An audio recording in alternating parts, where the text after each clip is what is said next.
Hello. Some of you don't know. My state of Delaware, a little state, because we got a small population, had the highest percentage of UAW workers in the United States of America. We have the largest GM plant, we have the largest Chrysler plant outside of Detroit, and we had a lot of shipping as well. But here's the deal. I got raised on automobiles. My dad ran an automobile, he didn't own it. He ran an automobile agency for a long time.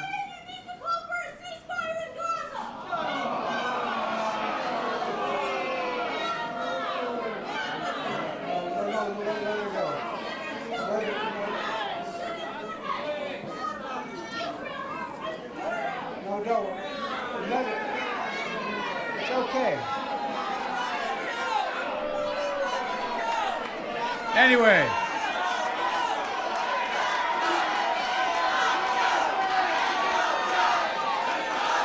Look. I guess what I'm trying to say to you is, I grew up in neighborhoods where I know what it likes when the plant closes down. The largest General Motors plant, as I said, largest Chrysler plant, when they shut down, people lost their sense of pride. Neighborhoods were in real trouble. People wondered whether they're going to stick around, what was going to happen to their families. It's a big, big deal. So this opening of Belvidere again is a gigantic deal as far as I'm concerned.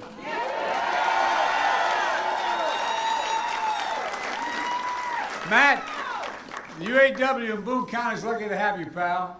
It's good to be in Illinois with so many friends. And Gov, you've done one hell of a job. You work so darn hard to get jobs back here in Belvidere. And by the way, you don't want to be on the other side of this guy. He knows what he's doing. And two members are here from the outstanding congressional delegation, Bill Foster and Eric Sorensen. Bill, where are you?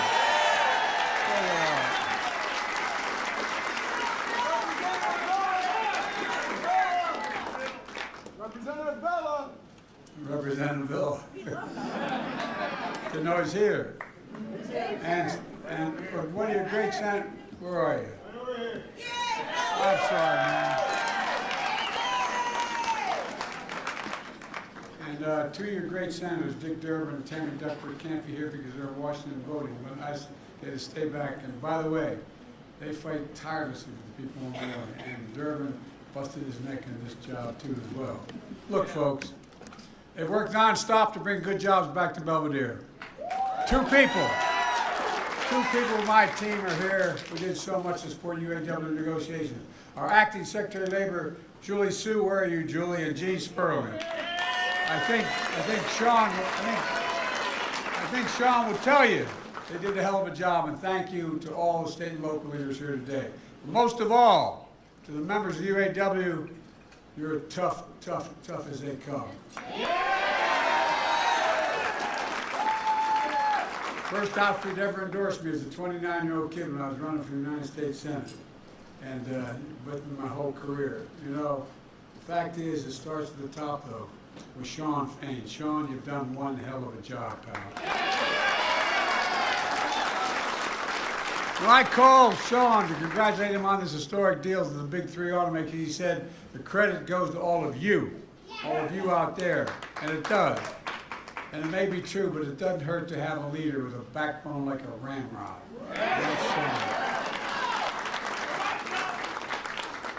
You know, he and the entire UAW proved what I've always believed. Wall Street didn't build America. The middle class built America.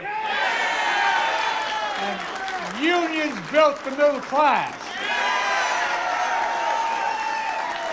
That was true in the 20th century, it's still true today. And Americans know it. That's why unions are more popular today than they've been in decades. About 6 weeks ago, I went to Bellevue, Michigan, to join your brothers and sisters on the picket line. I brought back a lot of memories of my marching on picket lines as a United States Senator. But what I didn't realize was the first time a president ever did that. It was second nature. No, I'm serious. I didn't know that. That shirt looks good on you. Well, I tell you, I've worn this shirt a lot, man. You have no idea. I've been involved in the UAW longer than you were alive, man. Look, that day in Michigan, I said the auto strike was about a simple proposition. You guys sacrificed to save the automobile industry. from the middle of a finance. No, that's a fact. You did. Some of you weren't around. You were too young. But I mean it. But the financial crisis more than a decade ago. And now, the auto companies were doing incredibly well. So auto workers should be doing incredibly well as well. You saved the auto industry. And they should step up for you. A simple proposition. You kept the picket line going for 46 days. You kept your negotiations working around the clock, negotiators. And in the end, the deal you reached set a new standard. Over 30% increase in wages with the cost of living adjustments. Bigger pay increases over the next 4.5 years than the last 22 years combined. Greater retirement security, more paid leave, and commitments by the big three to create thousands more full-time middle-class jobs, investing tens of billions of dollars, building the auto future made in America. Look, folks, these deals are game changers, not only for UAW workers, but for all workers in America. Just ask the folks at Toyota, which last week announced it would significantly finally increase wages for their workers. You had no choice. They had no choice because of what you did. You helped everybody. And look, I want to thank you for your commitment to the solidarity, for exercising your right to bargain collectively. You made this happen. And by the way, it's a bigger thing I think even you don't realize. You're changing the face of the country economically. I also want to recognize Ford, GM, and Stellantis. They negotiated ultimately in good faith. And as a result, all the workers will be rewarded. And the iconic big three are going to still lead the world in quality and innovation because of you. Look. But I'm a little selfish. I want this type of contract for all auto workers. And I have a feeling UAW has a plan for that. The future of the automobile industry will be made in America by American union workers. And I see the future here in Belvidere. Belvidere Assembly Plant was the beating heart of this community for nearly 6 decades, just like it was back in Delaware, where I was raised. 8 months ago, the plant idled indefinitely. 1,200 of you lost jobs. When that happens, the community loses more than jobs. It loses a sense of pride, loses a sense of being, loses a sense of dignity. What do you turn and say to your kids? What do you say to one another? Everything changes. It's devastating. Then this June, I had a combination with Matt from the local UAW, as he just described. He said, tell me, what's going on with Belvidere? He told me how critical it was to get that plant up and online again. So I told my team, make Stellantis know Belvidere is a priority. And I got on the phone and let them know personally I thought it was a priority. I think they all know. By the way, I can't take a lot of credit for that, but I watched it before. I watched it as a kid. I watched it as a senator. I watched what happened in my community. It changed everything.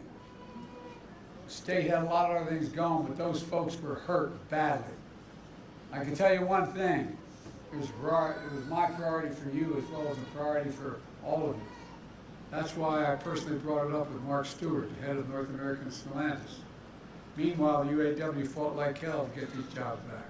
And now, you've secured nearly $5 billion in new investment to bring thousands of jobs back to Belvidere. They'll reopen that plant assembly, build mid-sized trucks, state-of-the-art battery factory, and a parts and distribution center right here in Belvidere. And folks, I'm fighting for a place like Belvidere because I came as a president determined to put an end to this trickle-down economics in this country. I mean, I'm serious. I'm deadly earnest. For too long, the wealthy and big corporations have done just fine. But the rest of us were cut out of that deal. Look, I see it differently. I don't look at the economy through the eyes of Wall Street or Park Avenue. I look at it through the eyes of the people I grew up with in Scranton, and Pennsylvania, and Claymont, Delaware. My guess is that's how Sean looks at it too, the people you grew up with in Kokomo.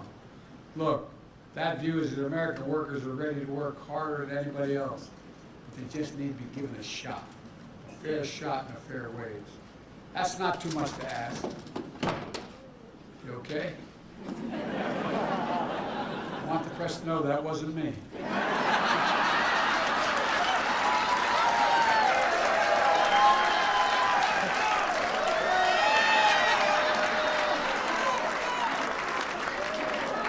You know, my dad used to have a saying, for real. He'd say, Joey, a job's about a lot more than a paycheck. It's about your dignity.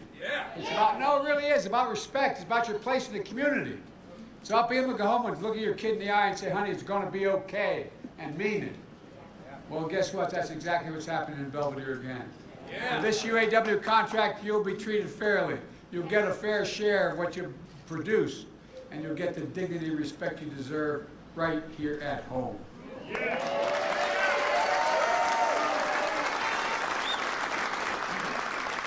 And I know maybe the press won't get this, but you all are members of the union will get it. And be able to look your kid in the eye and say, honey, it's going to be okay. It matters. I ran for president to bring back good paying jobs so you can raise a family on, whether or not you went to college. Give working families more breathing room. And the way to do that is to invest in ourselves again, invest in America, invest in American workers. And that's exactly what we've done. Folks, since I took office, our nation has invested billions to supercharge advanced manufacturing here at home, including electric vehicles. China is determined to dominate the electric vehicle market by using unfair trade practices. I will not let them.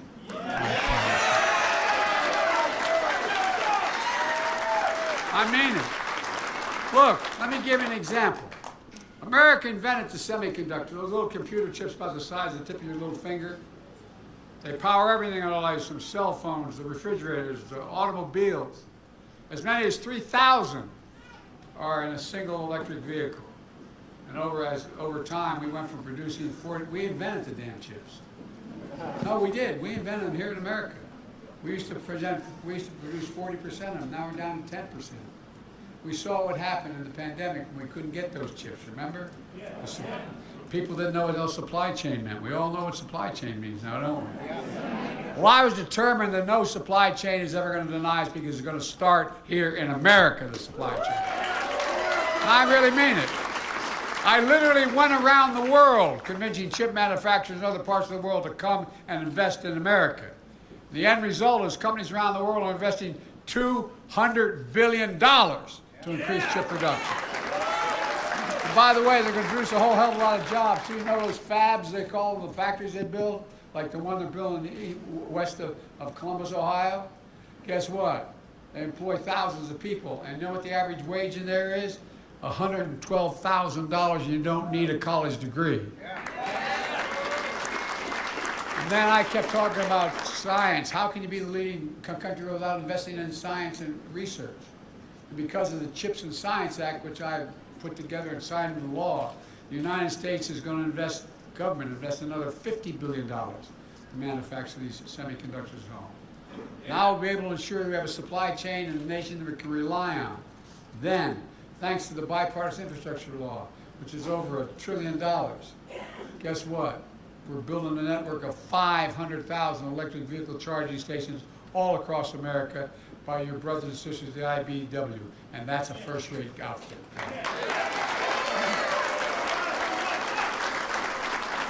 These charging stations will be easy to find and reliable as any gas station. You'll be able to travel across the nation. And then they've added the thing called the Inflation Reduction Act, which I put together, which I might add, not one guy on the other team voted for. And that law has driven nearly $100 billion in investment in electric vehicles and EV batteries here at home. And my administration announced a $12 billion to convert the existing auto factories to manufacture electric vehicles if they're in the transition.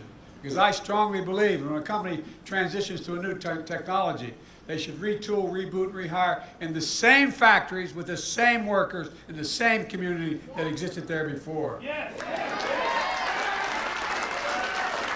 They should get the first shot at the job.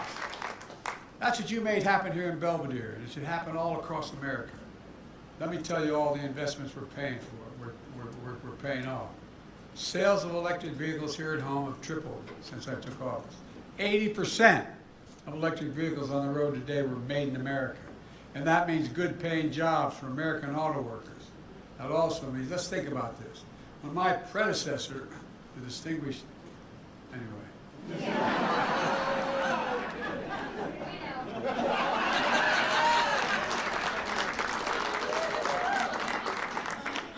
When my predecessor was in office, 6 factories closed across the country. Tens of thousands of auto jobs were lost nationwide, and on top of that, he was willing to cede the future of electric vehicles to China. He said if America invested in electric vehicles, it would drive down wages. It would destroy jobs. It would spell the end of the American automobile industry. Well, like almost everything else he said, he's wrong. You have proved him wrong. Instead of lower wages, you want record gains. Instead of fewer jobs, you want a commitment for thousands of more jobs. Instead of less involvement and investment, you encourage American automakers to invest $40 billion in the American auto industry beginning now. $40 billion. And then we're going to shut down. Remember my other guy? And here's the difference. When you're in the middle of a fight, I stood and others stood with you shoulder to shoulder on that picket line. My predecessor went to a non-union shop and attacked you. I hope you guys have a memory. Where I come from, it matters. The truth is, if you had listened to him, thank God you didn't. If you listen to him, since I became president, thanks to the investments we've made in more than 20 new auto plants have opened across America. 20 new auto plants opened, not closed. And as a matter of fact, more already on the way, and 0 closed.